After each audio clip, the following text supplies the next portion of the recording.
All right. Hello. Happy Thursday to our Unite for Her community. Welcome to our Ask the Experts series.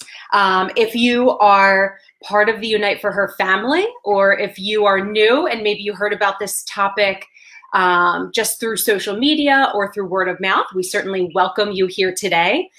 We're really excited. I will give our viewers another minute to hop on and watch, but we're really excited to have two experts from the medical marijuana world back. We had them speaking with our community just a few weeks ago.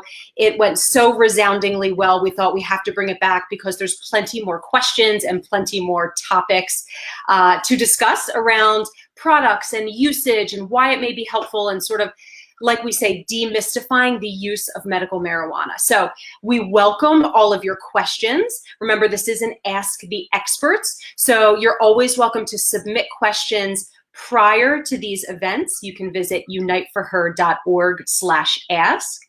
And also, as we're streaming live on Facebook, you can submit questions through the chat as you're watching. I will be watching along and passing along those questions as we come along. But I think we'll be covering a lot of really important topics, hopefully providing some clarity, taking some fear away from this whole world of medical marijuana and making it more approachable if this is something that you are looking to consider.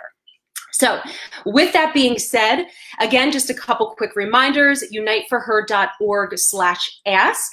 That's for this episode and all of our Ask the Experts episodes in the future. Know that we host these every month towards the end of every month. So be on the lookout through social media for what we have coming up in August. And if you aren't able to log on and watch, all our videos are posted online at the uniteforher.org/her library. So you're always welcome to come back and check out our Ask the Experts, our speaker series, even our virtual hangouts that we have. So we keep all of our educational topics there. So let's dive right in to our two experts that we have with us today. So we have two wonderful, super smart, super friendly experts from Apothecarium. First, I want to introduce Michelle Molesky. She is the Director of Physician and Network Agreement. She has more than 20 years of corporate medical and pharmaceutical sales experience with a focus on physician outreach and consulting. She currently manages the physician and community outreach efforts for Apothecarium in Pennsylvania and New Jersey, educating physicians and community stakeholders about the Pennsylvania medical marijuana program and TerrAscend's suite of brands. So Michelle will be joining us in just a moment, but we also have Franmar Kopka. So she is the Director of Education and Medical Professionals. She is a clinical cannabis pharmacist and the Director of Education and Medical Professionals at the Apothecarium dispensaries. Franmar is responsible for overseeing all of the medical professionals at Apothecarium dispensaries in Pennsylvania, providing staff education for both Pennsylvania and New Jersey Apothecarium dispensaries, and providing educational outreach events. She is a member of the International Society of Cannabis Pharmacists and has certifications in medical cannabis and pharmacy-based immunization. So without further ado, let me bring in Franmar and Michelle as our esteemed special guests.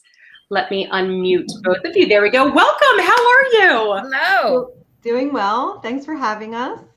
Oh, thank you so much for being here. As I said before, we had such positive feedback, and there is so much curiosity. There's so many questions about this whole world. So we just love having you back to answer all of our questions and just to provide a little bit more knowledge, and also a really great outlet for those to seek additional information and resources. So we're so proud that you're here with us.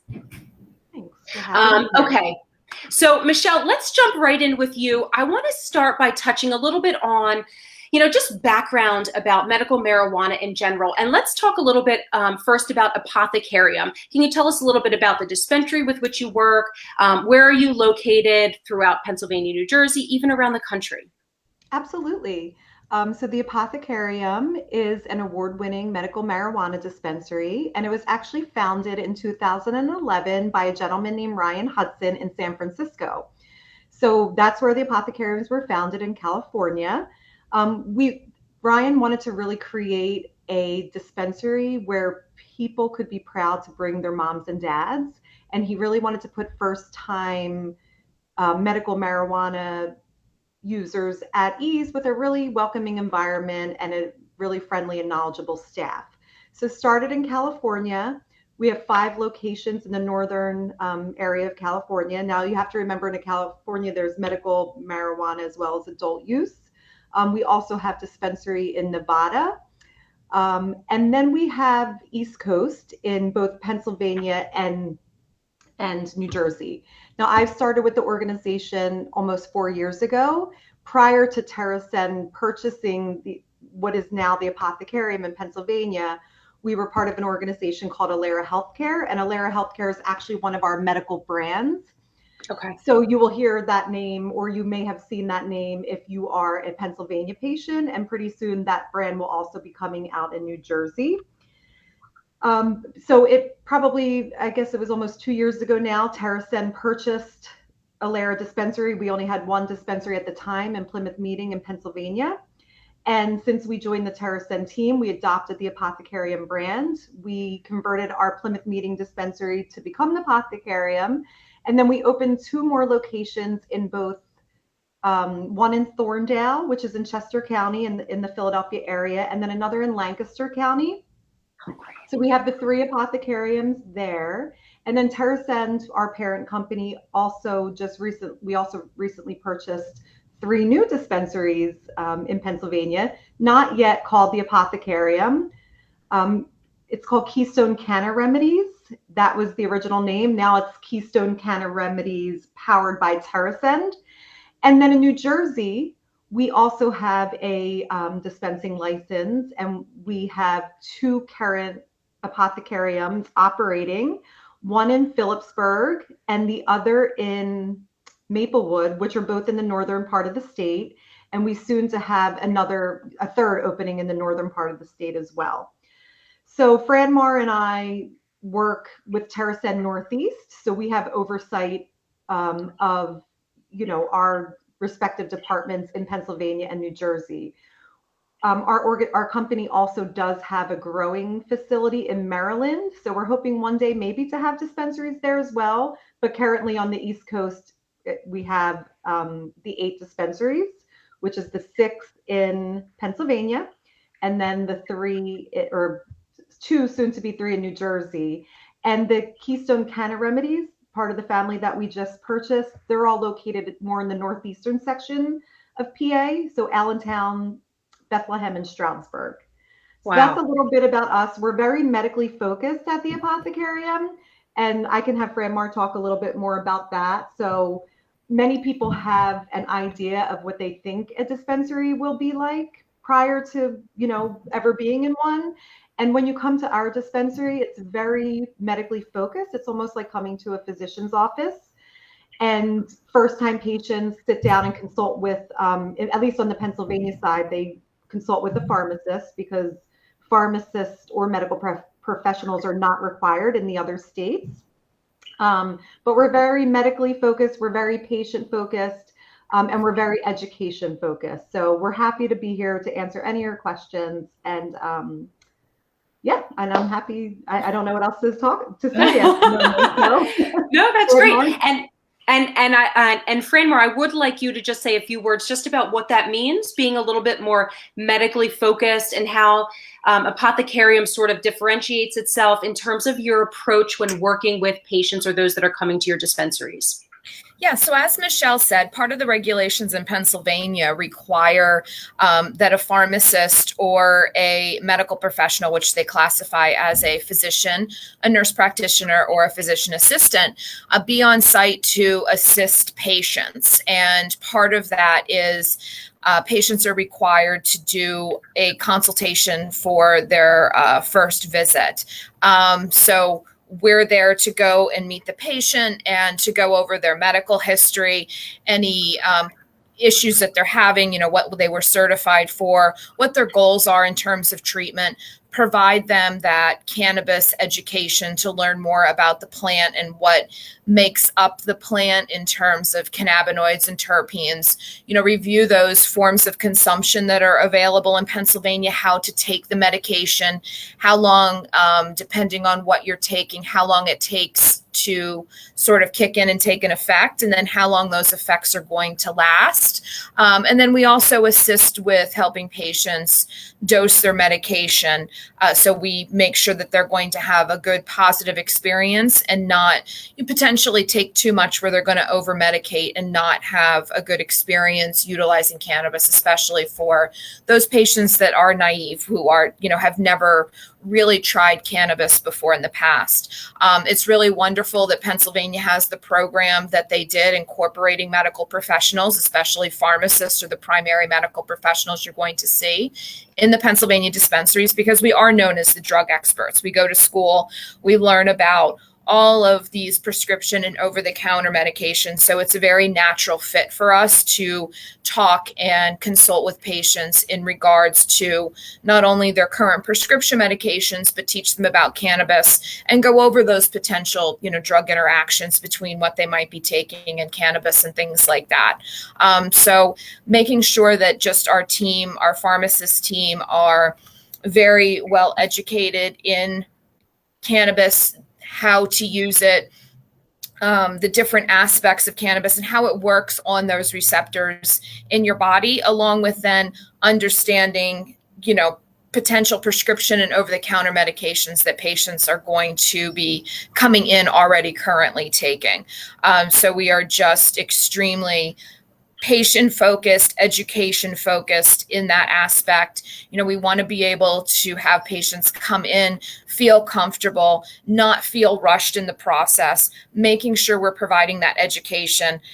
We feel very strongly that, patients should understand what they're putting into their body, just not, I know as a former retail pharmacist, one of my frustration is, I need that little white pill refilled. Well, then you ask them, what is it for? What are you taking it for? I have no idea. My doctor just gives it to me. You should really understand what you're putting in your body and how it's working and why it's doing what it's doing.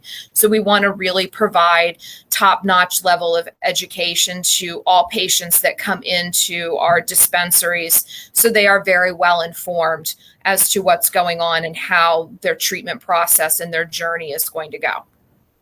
I love that. I love it. And I think it's really important that you mentioned that, so that, people can feel comfortable with the decisions they make with their pharmacist. They don't feel like they're left to their own devices and kind of just, okay, good luck to you. But they really have a team and a person behind them to know that they feel comfortable. I love that you mentioned that. Yeah. And just one more thing, in New Jersey, even though it's not a Department of Health requirement to have pharmacists on staff, we are still very medically focused, because in New Jersey, even with the impending adult use or quote unquote recreational marijuana coming down the pike, we still are very patient focused. So Fran Marr and team, since she is the director of education, she actually trains all of our wellness staff, our wellness associates, to be able to consult with patients as they come in. So that same process happens in New Jersey and in other states. However, it's just not with a medical professional. Okay. Yeah. So Good. they're in New Jersey, they're providing a lot of that cannabis education when it comes to aspects of the plant and the different forms. They're just not providing that medical aspect, because the staff there are not medical professionals. They're not pharmacists. So they're not going to be talking about drug interactions, but all of that general cannabis education is something that, as Michelle stated, I do teach them. And we make sure that they are good to go. And we have continuing education every week, every month, throughout the whole entire year. That education just continues on all the time. It's amazing how in this industry, how fast things change and how new things come to market and new things that you're then able to produce as things get approved along the way.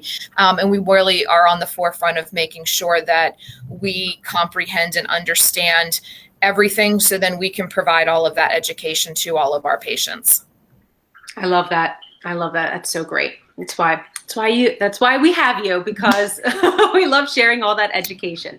So with that being said, in terms of getting a card, getting a medical marijuana card, Michelle, can anybody get one? Or, what are the guidelines in terms of getting one? How do we go about doing that?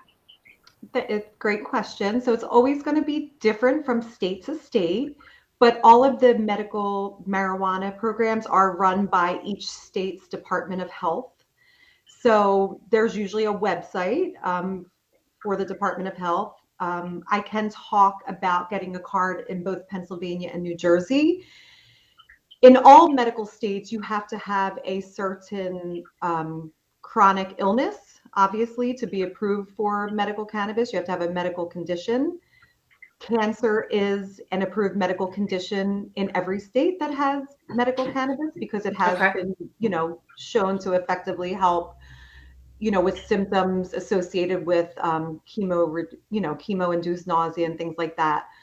But so you have to have one of the conditions, but cancer is a condition. In Pennsylvania, there's 23 conditions. In New Jersey, there's 17 approved conditions.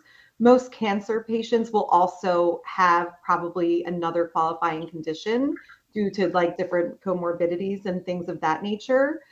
There is no age limit on getting a medical cannabis card. You can get one if you're 2 years old, or you can get one if you're 50 years old or 100 years old. For minors that need to be treated, they would have to have a parent or legal guardian be their caregiver. They couldn't just go to a dispensary and purchase on their own. And in both states, a patient can become a patient and shop at the dispensary by themselves. They can also have a caregiver. So if a patient is too sick to come out of the house, or immunocompromised, things like that, and they just don't feel comfortable coming out, they can assign a caregiver.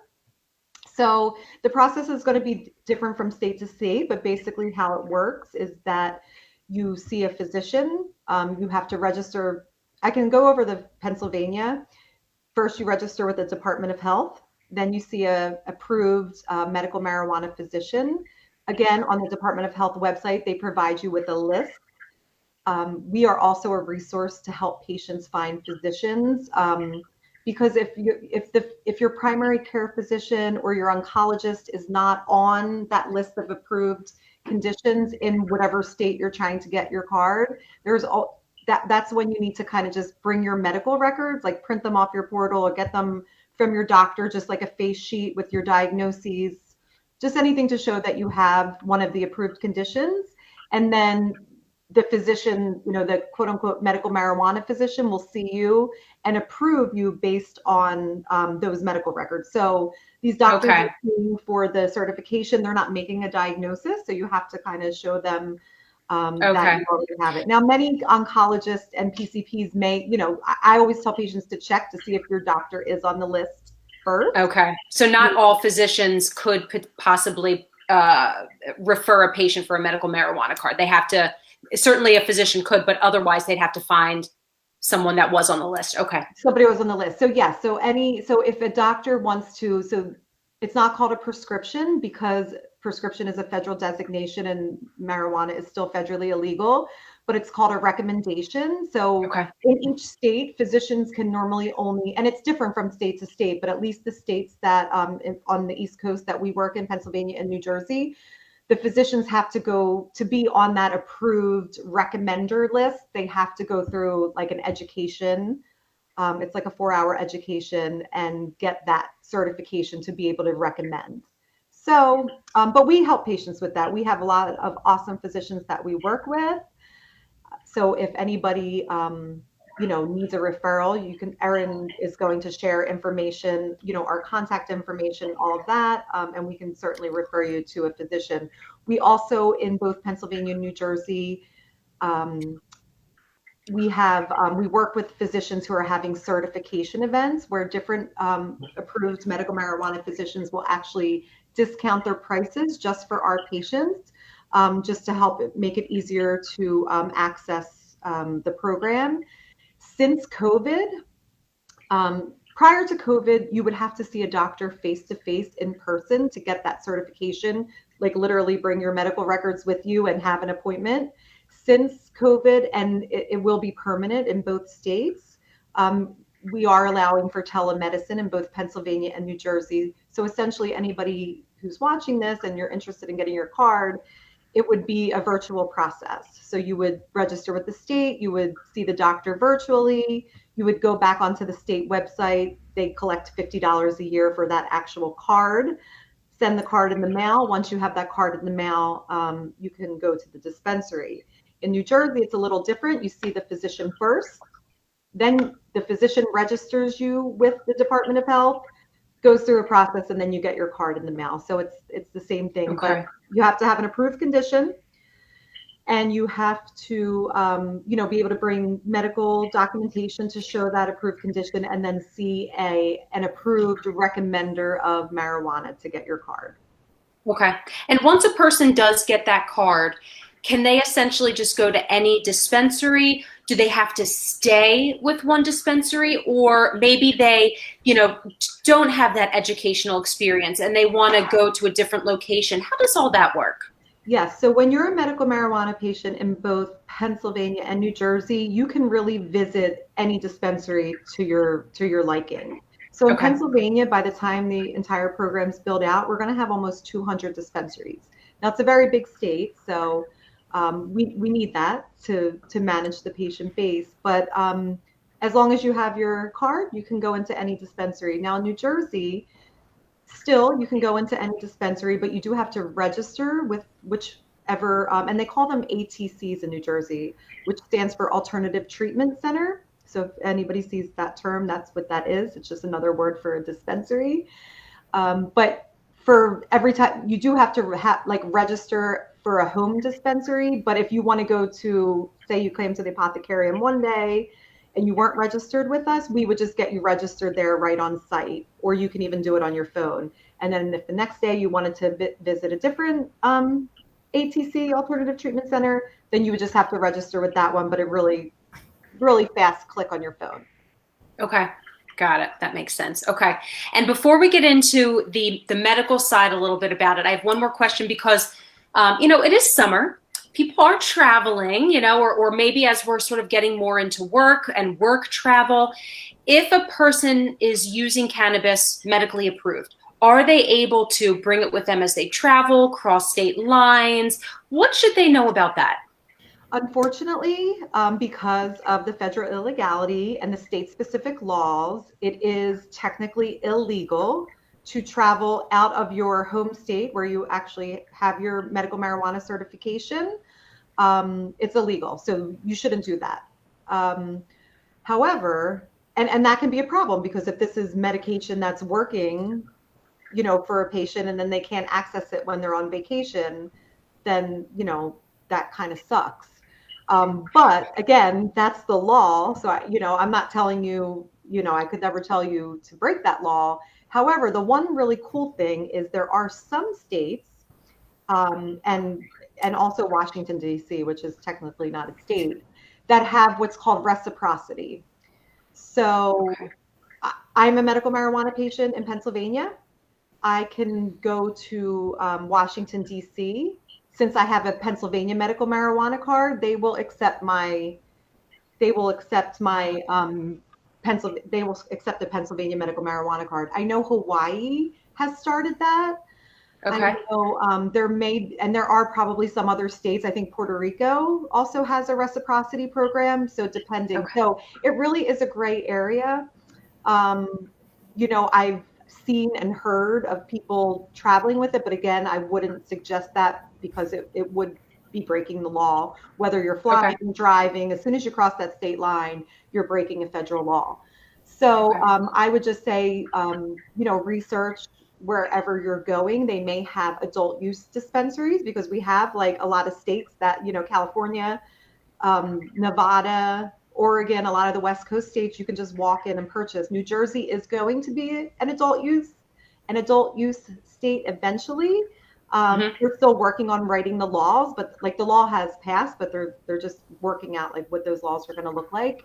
So I'm sure within the next year, there's going to be ATCs at like most Jersey Shore destinations, depending on if that municipality has allowed for it. Because I know in New Jersey, municipalities had like a deadline to where they say like, no way are there going to be dispensaries in my town. I would imagine you won't find one in Ocean City, since you can't even buy alcohol there either. So I would imagine that would be off, but I'm sure you could go to a neighboring beach town. So that's, one way to kind of get around that, to just research where you're going, if they offer reciprocity, and if it's an adult use state, so at least you can purchase something similar to what you're taking at home.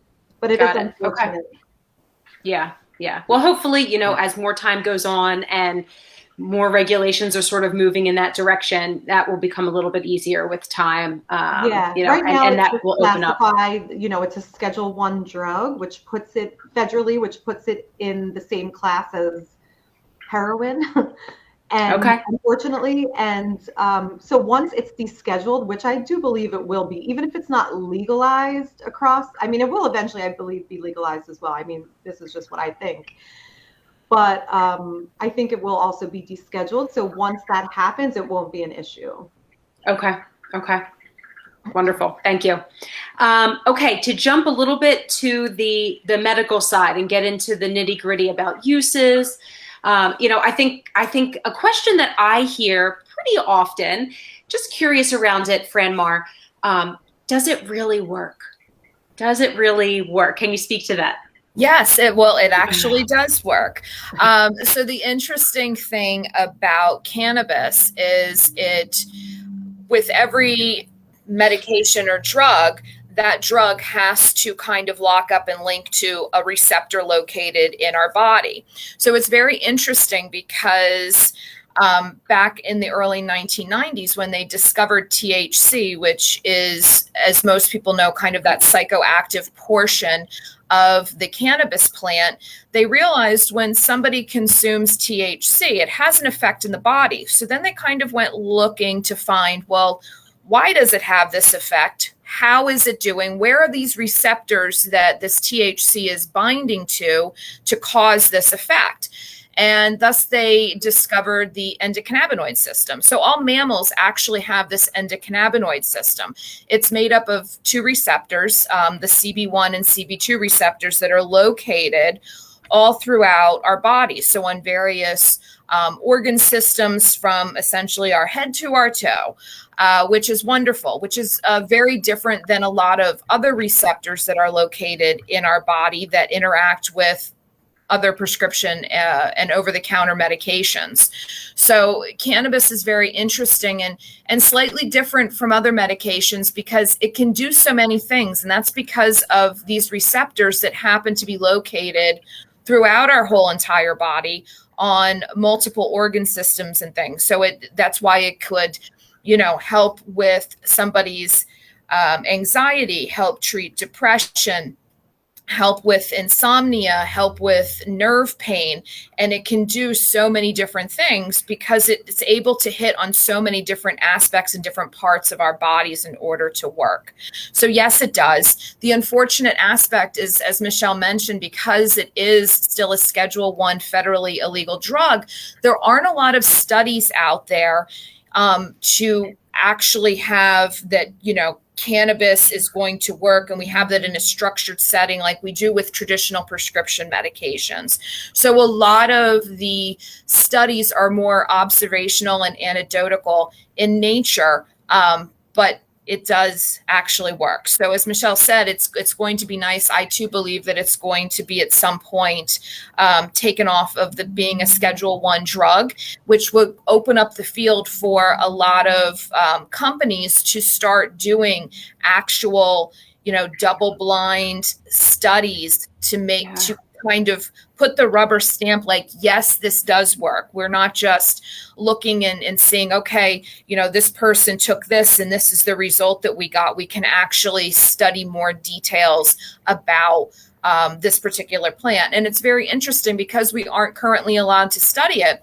The reality is, although we know a good amount about it, we do not know everything. And I'm sure there's various aspects of this plant that we don't even know exist yet because we aren't allowed to study it. So it's going to be very interesting when it does become not, hopefully, a Schedule I drug and federally illegal, that it's going to really open up the doors to, more in-depth studying of this particular plant, and we can see really all what it has to offer, because I think with a lot of it, we've only kind of just scratched the surface.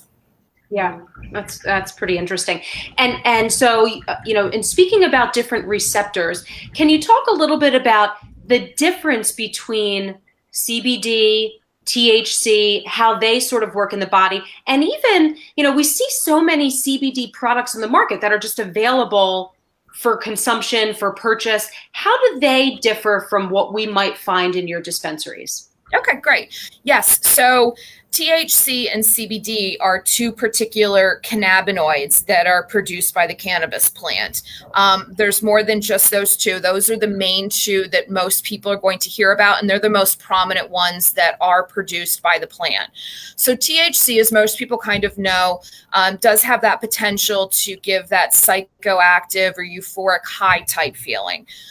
In reality, when THC is taken in moderation for a patient at what would be considered their therapeutic dose, you're not going to get high and loopy. You're going to be able to do other things. THC has shown to be effective in helping patients with stress, depression, nerve pain, neuropathy type of pain, muscle aches and spasms. Really great for helping with insomnia. It's great for reducing nausea. It's been shown to increase appetite.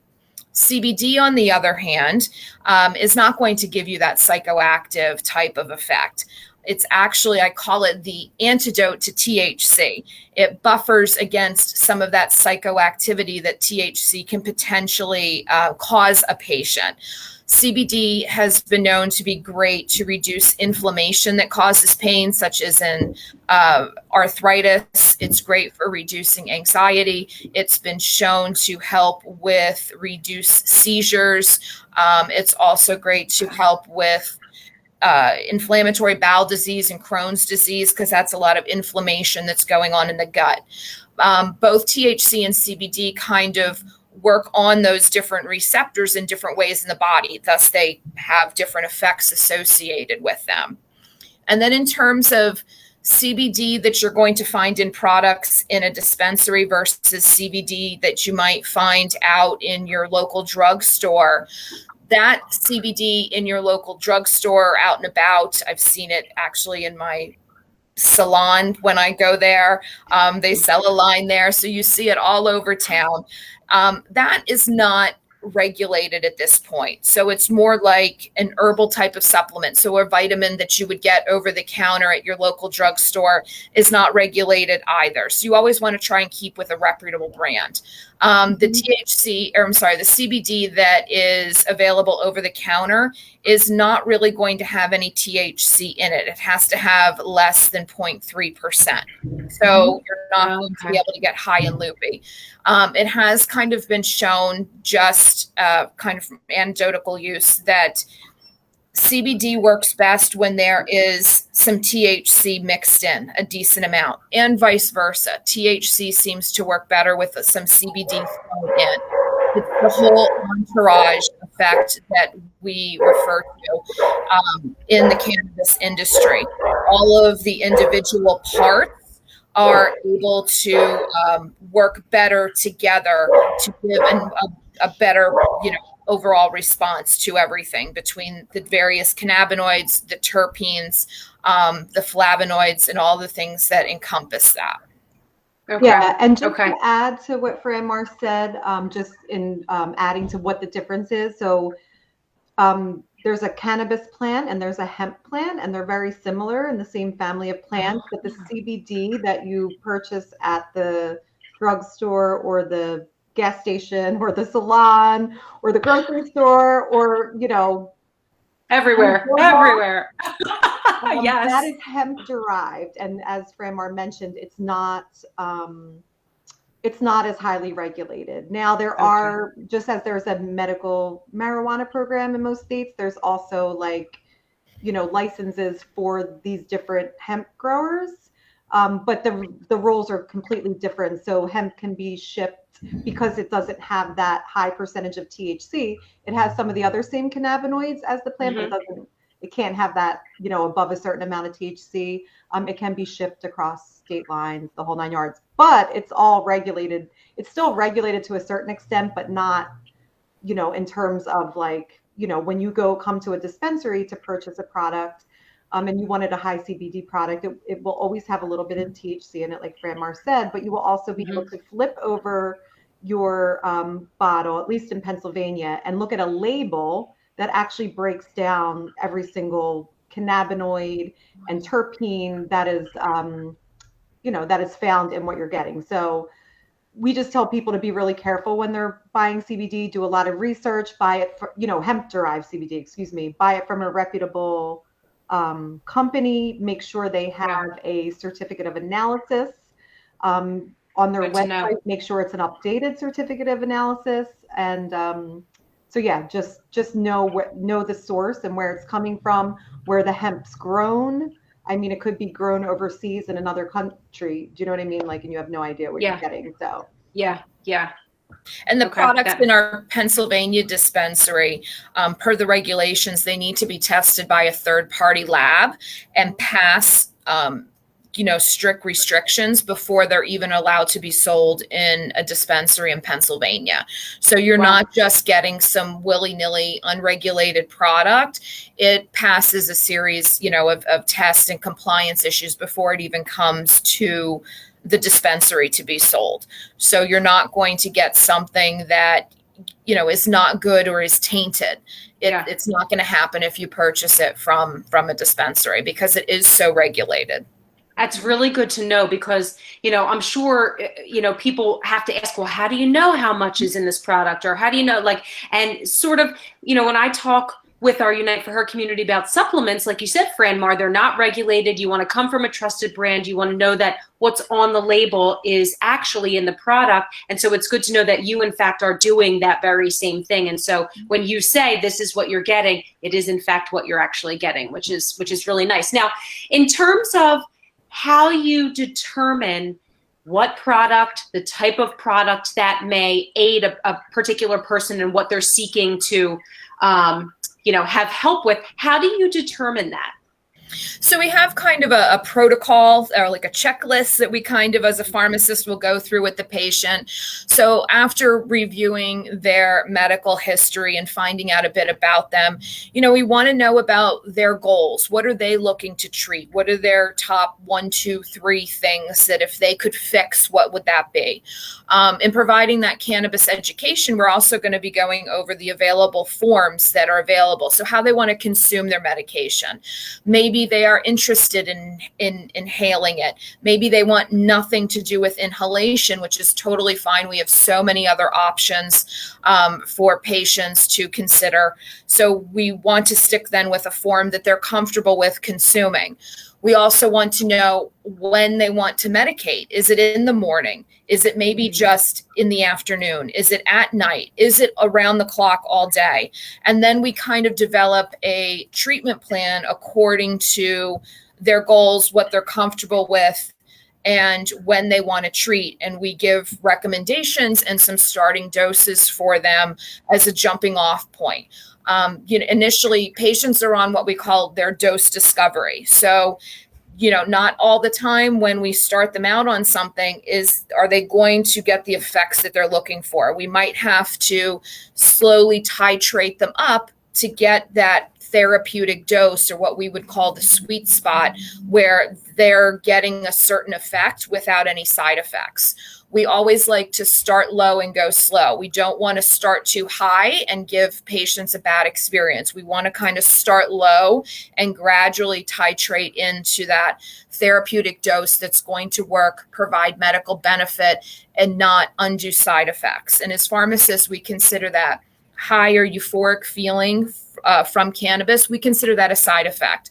We understand that people need to function. They need to go about their daily activities. They need to tend to their families, their household. They have jobs, they have chores and errands that they need to run, and they need to be, not high and loopy while they're doing that. They need to be able to function, and that's our goal. But we want to give them medical benefits without any undue side effects. So we take our time with our dosing, and sometimes, it takes a few weeks before we are going to hit their therapeutic dose where they're going to find effect. So it's not, a lot of people think, okay, I'm going to take this, it's a miracle drug, and one dose later, I'm going to be cured of everything. And that's not the case. And we try to set expectations with patients as well. We have a lot of patients that will come in with pain-related issues. And we might not be able to get rid of the pain 100%, but maybe we're able to decrease their pain by 50% and give them a better quality of life. That's a win for us. Some patients, they think that it's the end all be all and it's going to cure everything. And that's not always the case. But if we can make their situation better and provide them with a better quality of life, then it is a success for us. I think that's wonderful. And I'm glad that you mentioned you can really tailor sort of doing your best to meet their needs, not in just what they're seeking help for, but also method. I know, again, a lot of people that I speak with through Unite for Her immediately think, I don't want to inhale. I don't want to have to burn something. And to know that you have options and you're never going to be sort of forced into a corner to have to do that if you really don't, I think is really helpful for people to know for sure. Yes. Yeah, and just to add, everybody is so different. Like everybody's endocannabinoid system is absolutely different. So when you think of just a regular medication that you would get at the pharmacy, a lot of certain medications go by, your dosing will go by weight, like how much you weigh, and it's not like that at all with cannabis.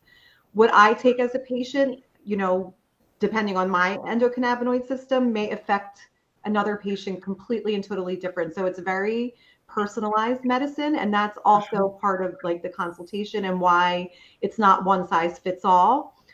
Because everybody is so different. Some people are much more sensitive to THC than others. Some people are more sensitive to CBD than others. CBD, Fran-Mar, I don't know if she mentioned it, but like CBD and some of the other cannabinoids have a biphasic effect where like in certain doses, it'll give you one outcome, in smaller doses, it'll give you one outcome, but in higher doses, it will give you a completely other outcome. So it's very personalized, it's very individualized, and that's, I think important for patients prior to going in really need to understand. And that's part of the education that they'll receive in our dispensary locations. Yeah, that's good to know. And especially if anyone has had prior experiences where they maybe had some uneasy side effects, paranoia, anxiety, that doesn't mean that is the way it always will be. And that, they can really have a professional working with them to say, okay, this is what you experienced. Let's find something else. Let's change so that you don't have that situation again. Yeah. And paranoia and anxiety, or honestly, and Fran-Mar mentioned it earlier, are just side effects of like taking too much THC. Yeah, over medicating. Okay. Yeah, over medicating. So it's a lot of, just as we say, dose discovery. It's finding that right dose, when to take it, how often to take it, in order to, get the effects that we're looking for.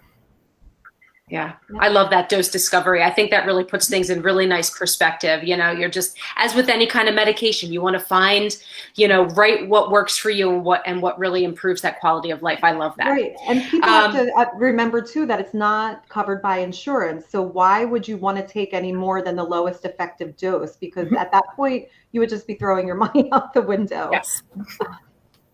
So let's not do that, right? I think we all want to hang on to our money as tightly as we can. Yes. So speaking of, side effects for our Unite for Her community, they have a cancer diagnosis. Some have finished treatment. Some will be going on for treatment for the rest of their lives. In terms of how medical marijuana could potentially help them, what could our patients or any patients that may be curious about that, what type of healing effects could medical marijuana provide, or what sort of, ailments could they seek treatment for? So a lot of symptoms that your patients are going to be experiencing, could be anxiety, depression, stress, insomnia, nausea from some of the treatments that they need to go through. So cannabis is increase in appetite is another one. A lot of, these treatments really just kill their appetite. Absolutely. So cannabis can help with all of these different types of symptoms. There's different combinations of cannabinoids, that THC and CBD that we look for. And there's certain terpenes that we will look for. We didn't really touch upon terpenes. Terpenes are a wonderful part of the cannabis plant. I call them the essential oils of the cannabis plant. So they help gear those cannabinoids as to what they're going to do. There's some stimulating terpenes. There's some relaxing terpenes.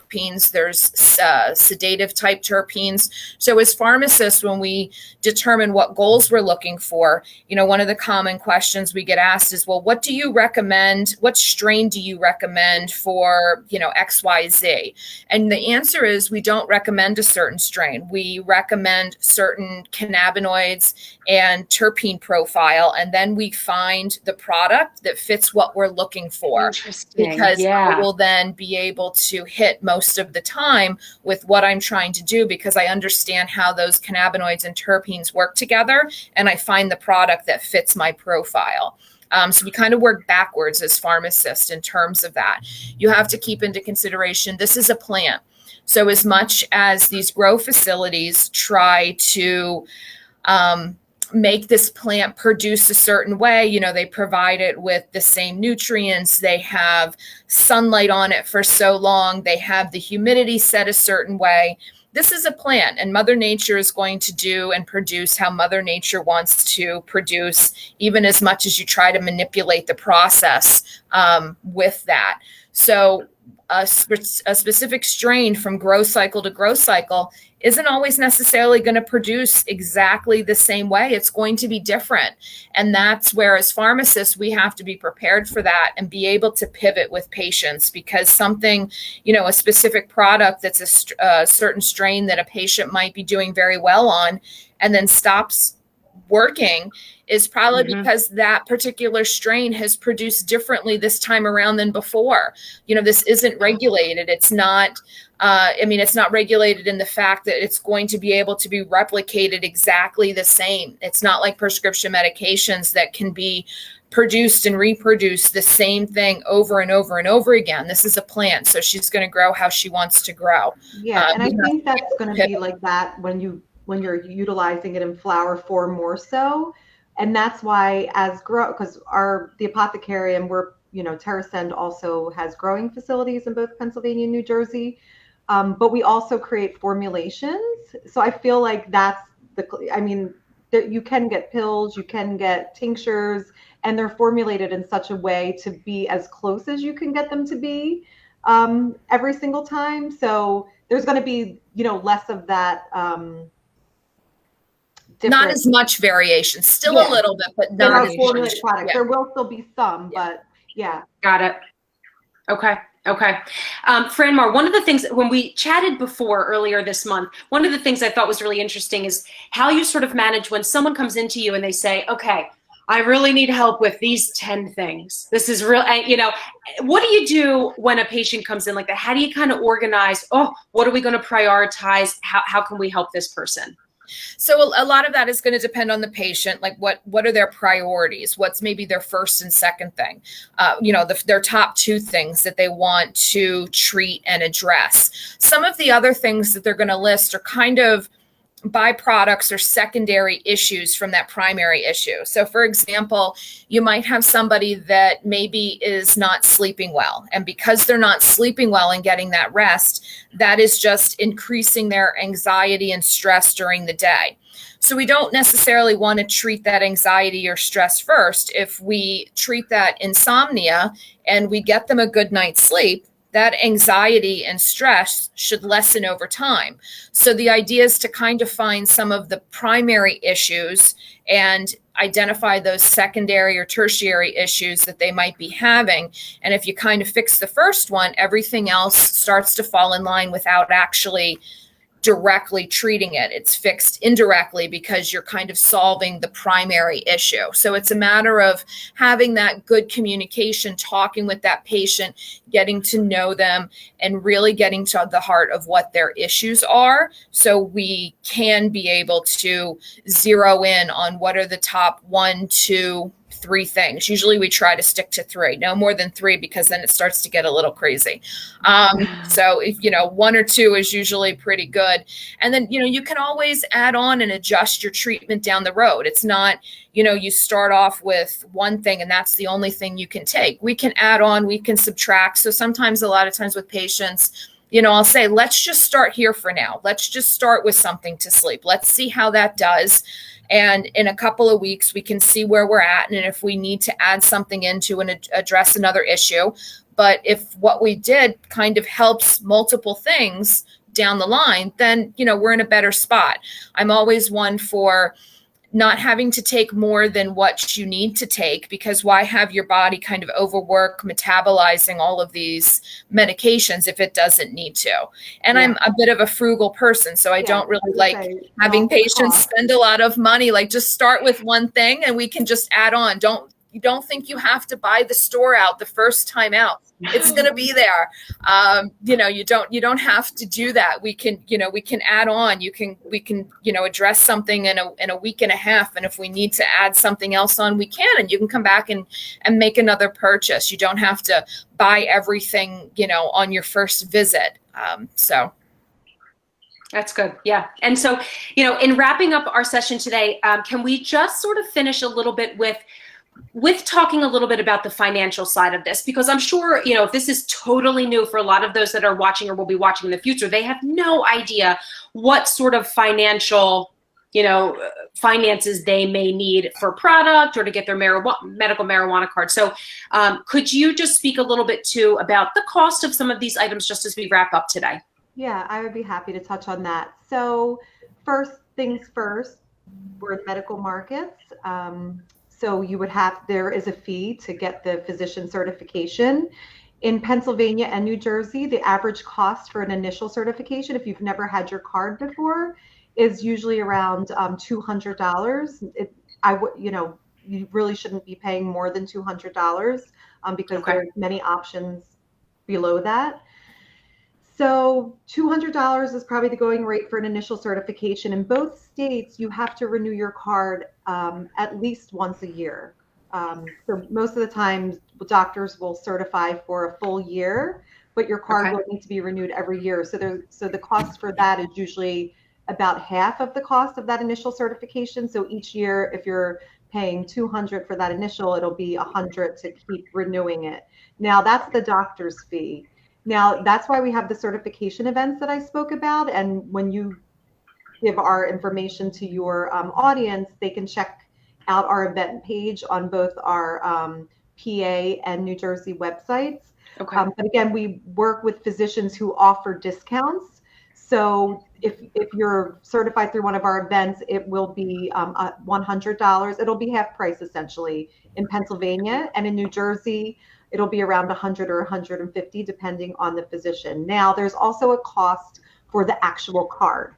So the card is actually created and distributed by the Department of Health, and they also charge a $50 fee once a year. So if you go to one of our events and you've never had a card, you might be at $150 now to actually get your card. And then most patients shop with us anywhere from like 6 to 8 times a year on average. Some people shop every day. Some people shop once a week. Some people, shop more often. Some people shop less often.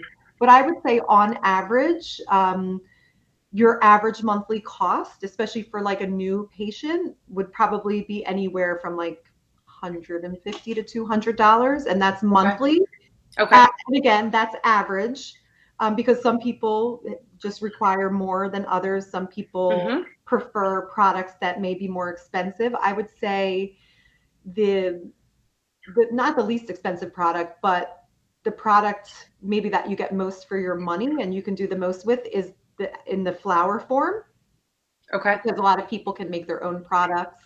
Some people like to, in New Jersey, you're allowed legally to smoke the cannabis. In Pennsylvania, it is illegal to smoke. It can only be vape. Okay. Okay. But just depending on the formula that you buy, the formulation that you buy, and what your dosage is and how long it will last. A lot of new patients will start out on one of our tinctures. A 30 milliliter bottle of tincture can go depending on the strength, can go anywhere from $30 to $100. And so, but that could last a patient a month. It could last another patient 2 months. It could last another patient a half a month. But I would say the average cost would be about $200 a month on average, and then that initial cost of just getting your card and then maintaining your card. So it's not really too bad.